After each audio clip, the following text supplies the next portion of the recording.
Nandakumar 116B জাতীয় সড়ক অবরোধ করে বিক্ষোভ। খবর পেয়ে ঘটনাস্থলে পৌঁছায় পুলিশ। সমস্যা সমাধানে আশ্বাস পাওয়ার পরই অবরোধ তুলে নেয় বিক্ষোভকারীরা।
চলছে আমাদের একটাই দাবি, ভারতীয় রেল যে 2010 সালে আমাদের যে দেশপ্রাণ রেল প্রকল্পে পাঁচকুল থেকে নন্দীগ্রাম যে জমি অধিগ্রহণ করেছিল, তাদের যে শর্ত ছিল যারা জমিদাতারা হবেন তারা এক পরিবারে একটা চাকরি পাবে, সেই মতো কিছু লোককে চাকরি দেওয়া হয়েছে।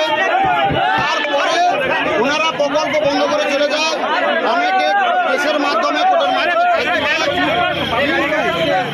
এখনো প্রায় 1000 জন মতো ল্যান্ড ইউজার চাকরি পায়নি এবং অনেকে ল্যান্ড দিয়েছে তার টাকা পায়নি।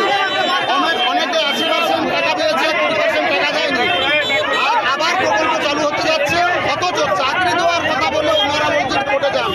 আমাদের একটাই প্রশ্ন যে যখন জায়গা নেওয়া হয়েছিল তখন কোনো রকম রেল এটা বলেনি যে মামলা করে চাকরি নিতে হবে। আমাদের একটাই শর্ত, নাহলে পদ অবরোধ উঠবে না, যে আমরা ল্যান্ড দিয়েছি চাকরি নেব, বিনা শর্তে নেব এবং এমনিতেই চাকরি নেব, কোনো কেসে আমরা যেতে চাই না।